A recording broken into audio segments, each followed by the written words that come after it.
안녕하세요. 뉴스와 사람들입니다. 윤석열이 87년 민주화 이후 처음으로 국회 개원식에 불참합니다. 불참 이유는 특검과 탄핵을 남발하는 국회를 정상화하는 게 먼저라는 것인데 한마디로 야당 탓이다 이겁니다.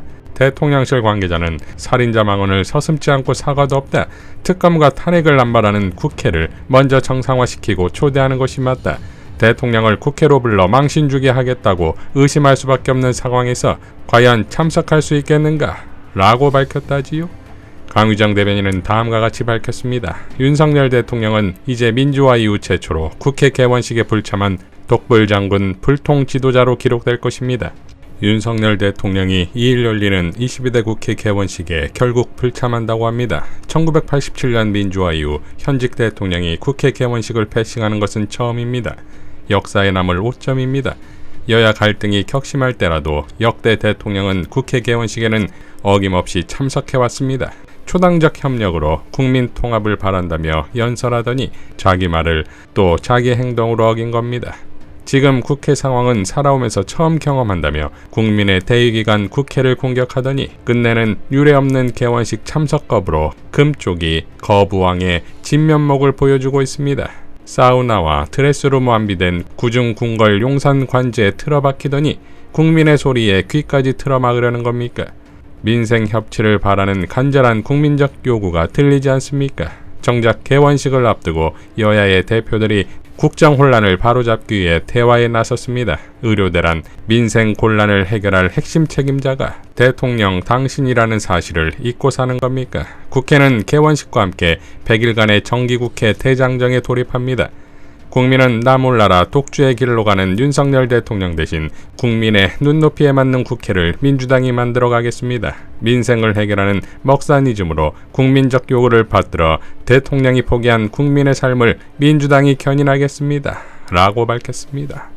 자, 이런 조짐은 이미 국정브리핑 때 지금의 국회는 처음 경험한다며 정상적이지 않다는 취지의 발언을 한 바 있습니다. 그러니까 일국의 대통령이 참으로 비루하지요?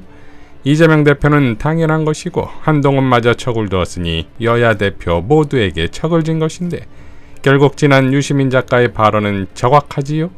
이제 겁이 많은 사람이에요. 윤 대통령이. 예. 겁이 많아요. 예, 그렇게 보시는군요. 예, 그래서 자기에게 대놓고 면박을 줄 가능성이 있거나 자기 자신이 좀 불편한 상황에 직면할 수 있는 곳에는 안 가거든요. 예. 자, 그러니까 이런 두려움은 곧 윤석열의 열등감이 아니겠습니까? 한동훈이 있는 연찬회에 불참했고 한동훈이 있는 국회 개원에 불참하고 다 열등적 자존심이 아니겠습니까? 이런 열등감이 심해지는 경우 숨어 들어가는 동굴이 곧 가상세계인 것이며 그 가상세계에서 성도 짓고 임금도 되고 착한 사람 눈에만 보이는 옷도 입고 그리고 무엇보다 자신이 세상을 개혁하고 구할 것이라는 영웅도 돼볼 수 있는 것 아니겠습니까? 이러니 문 대통령을 친 것이 윤석열의 열등감이라는 말이 나오지요?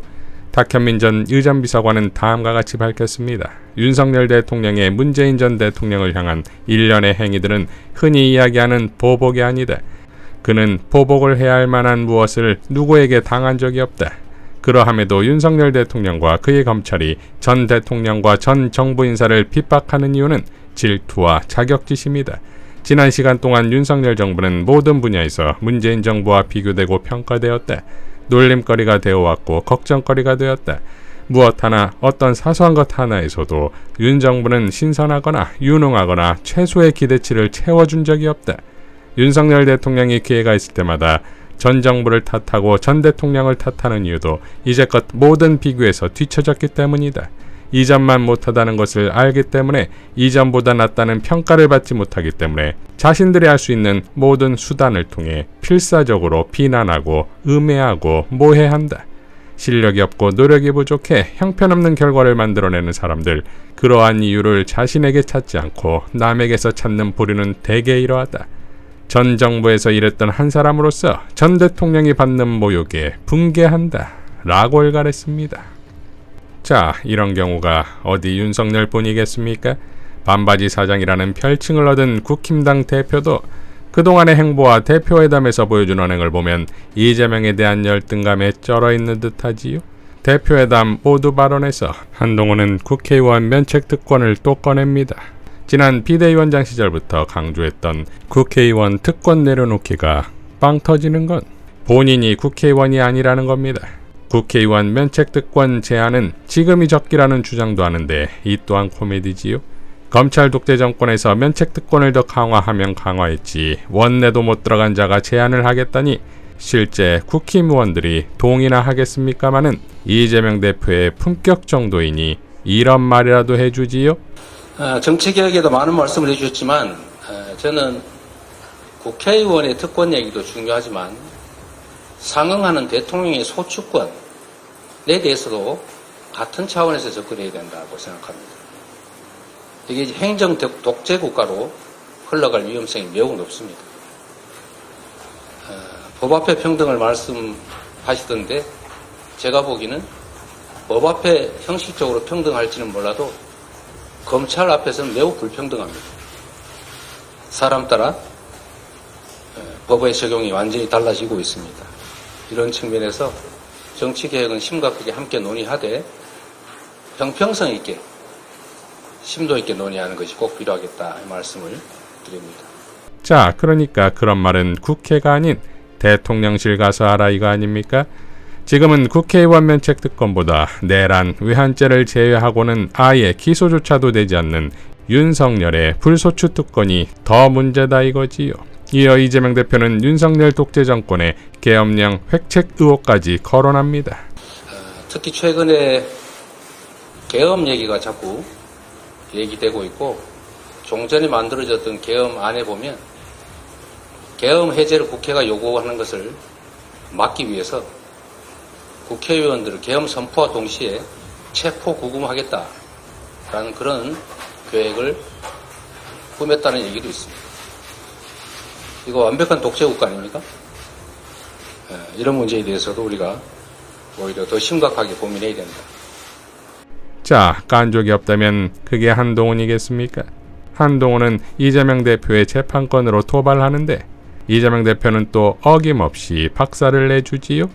제가 생중계를 그렇게 선호하지 않은 것도 이게 여야가 만나면 서로 존중하고 동질점을 찾는 게 아니라 차이를 먼저 드러내고 공격하고 억압하고 이러다 보니까 사실 만나면 더 갈등이 격화되는 경우가 많았기 때문에 거의 만남이 없었던 것 같습니다.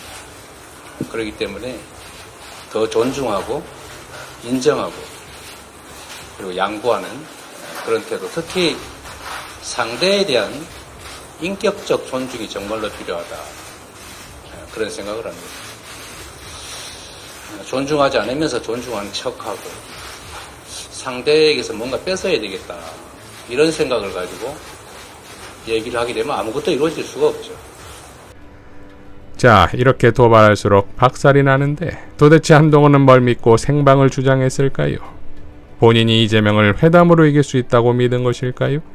만약 그랬다면 이 또한 자존심 붕괴각이고 열등감은 더해지겠지요? 또한 본인이 주장한 대로 민주당이 다 맞춰주겠다던 최혜병 특검 제3자 추천도 합의하지 않았고 의료대란 역시 마찬가지였습니다. 이러니 이재명 대표 입장에선 합의를 한들 집에 돌아가 국힘 의원들을 설득할 수 없다는 걸 아는 것이고 이것을 또 한동훈도 알겠지요.